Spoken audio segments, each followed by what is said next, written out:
যারা এই মুহূর্তে আমার সঙ্গে যুক্ত হয়েছেন, আশা করি সবাই ভালো আছেন এবং সুস্থ আছেন। খুলনা থেকে শুরু হয়ে গেছে একেবারেই মুখোমুখি অবস্থানে, যে একদিকে বৈষম্য বিরোধী ছাত্র আন্দোলন, অন্যদিকে হচ্ছে জাতীয়তাবাদী ছাত্রদল।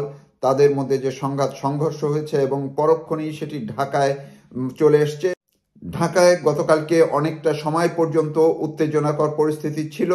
ঢাকা বিশ্ববিদ্যালয়ে বিশেষ করে বৈষম্য বিরোধী ছাত্র আন্দোলন এবং অন্যদিকে জাতীয়তাবাদী ছাত্রদল, অর্থাৎ তারা যে মুখোমুখি হয়ে যাচ্ছে এবং আজকের থেকে সারা দেশে সরাসরি ছাত্রদল এবং বৈষম্য বিরোধী ছাত্র আন্দোলন যে কোনো সময়ে যে কোনো জায়গায় সংঘাতে জড়াবে বা জড়াতে পারে, সেটার কিন্তু আলামত গতকালকে পরিষ্কার হয়ে গেছে।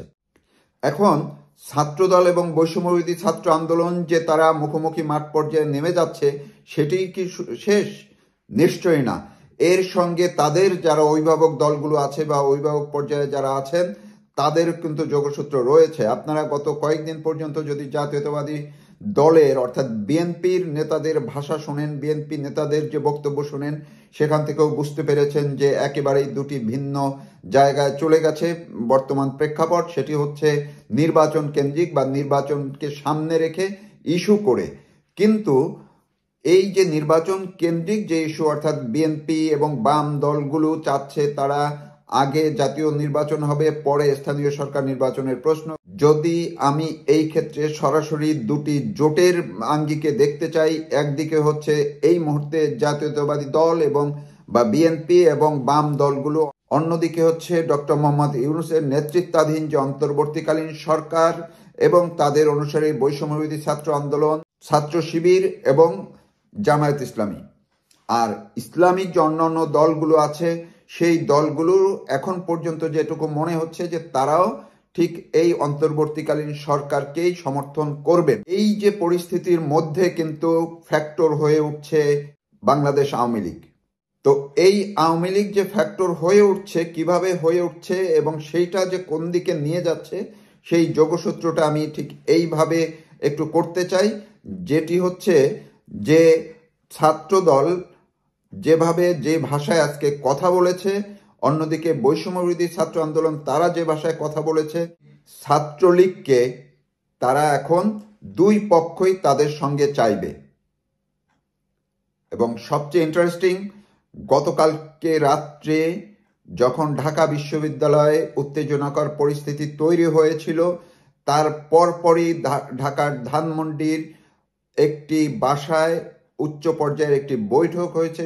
যেই বৈঠকে সাবেক এক সেনা কর্মকর্তা সেখানে উপস্থিত ছিলেন এবং সেখানে ছাত্রলীগের মধ্য পর্যায়ের 2-3 জন নেতারা ছিলেন যারা এখন ঢাকায় আছেন, আর ছাত্র দলেরও 2 থেকে 3 জন ছিলেন। ছাত্রদল বিভিন্ন জায়গায় দেখতে পাবেন যে তারা ছাত্রলীগকে পাশে চাইছে এবং পাশে নিয়ে তারা এই বৈষম্য বিরোধীদের বিরুদ্ধে অবস্থান নেবে। ছাত্রদল এবং ছাত্রলীগ যে ঘনিষ্ঠতা বাড়ছে এবং তার যোগসূত্র ইতিমধ্যেই ঘটে গেছে। গতকালকে রাত্রে যে বৈঠক হয়েছে, সেই বৈঠকের মধ্য দিয়েও এর একটি কিন্তু মোটামুটি একটি পর্যায় তৈরি হয়ে গেছে। ছাত্রলীগ এখন মাঠে নামা শুরু করবে এবং তাদেরকে ছাত্রদলও এক ধরনের শেল্টার দিয়ে তাদের পাশে রাখবে তাদের শক্তি বাড়ানোর জন্য।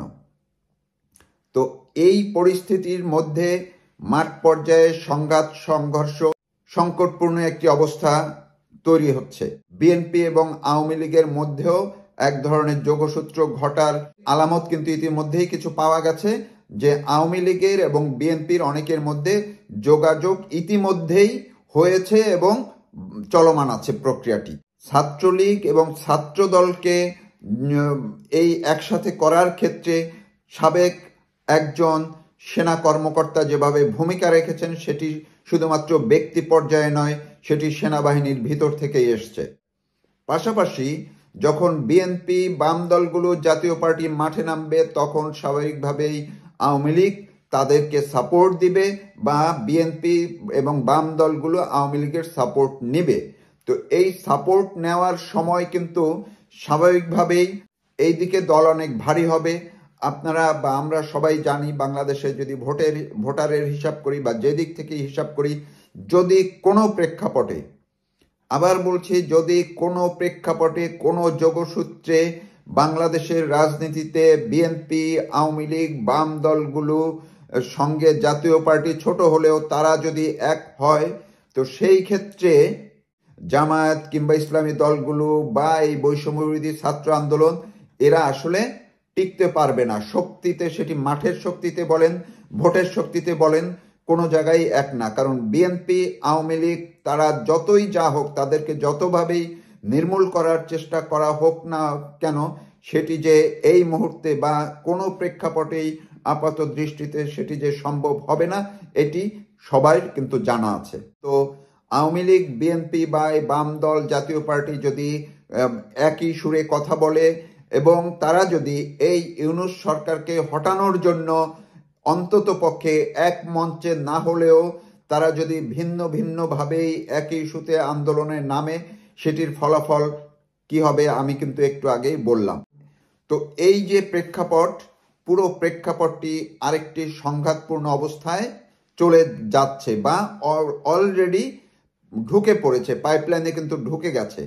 এই যে সংঘাতের পাইপলাইনে যে ঢুকে যাচ্ছে দেশ, এই জায়গাটিতেই হচ্ছে মূল যে গেম বা মূল যে খেলা, সেই খেলাটি শুরু হচ্ছে সেনাবাহিনীর ভিতর থেকে।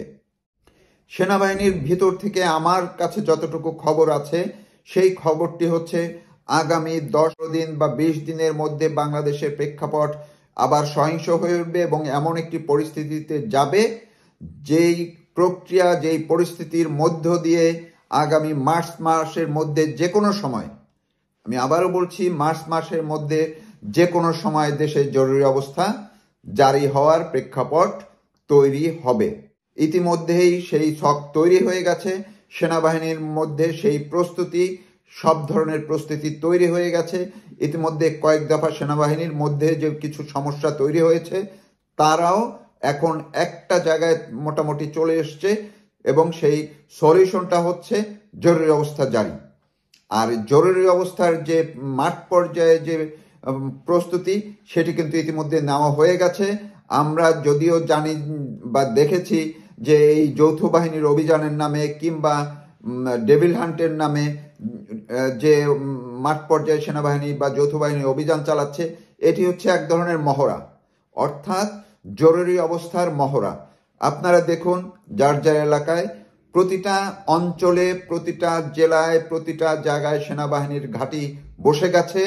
সুতরাং এখন তারা কিন্তু যে কোনো মুহূর্তে, শুধু ঘোষণার বাকি, যে কোনো মুহূর্তেই তারা এরকম একটি পরিস্থিতি যখন তৈরি হবে বা তৈরি করেই তারা জরুরি অবস্থা ঘোষণা দিয়ে বসে যাবে।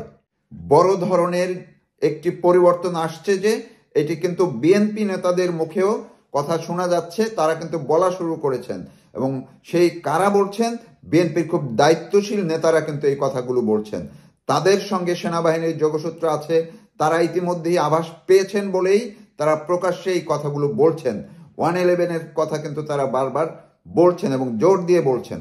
তো বলছেন এই কারণেই যে তারা ইতিমধ্যে, আমি যে তথ্য সেনাবাহিনীর ভিতর থেকে পেয়েছি, তারা আমারও আগে হয়তো এই মেসেজটি পেয়ে গেছে। এই মাসেই জরুরি অবস্থা দেশে জারি হচ্ছে, যদি না কোনো ব্যতিক্রম, বড় যদি কোনো ব্যত্যয় না ঘটে, তবে জরুরি অবস্থা জারির জন্য প্রস্তুতি সেনাবাহিনীর ভিতর থেকে অলরেডি নেওয়া হয়ে গেছে। এখন শুধু প্রেক্ষাপট তৈরি করা, সংঘাতপূর্ণ পরিস্থিতি তৈরি করা এবং ঘোষণাটুকু বাকি আছে। সবাইকে ধন্যবাদ।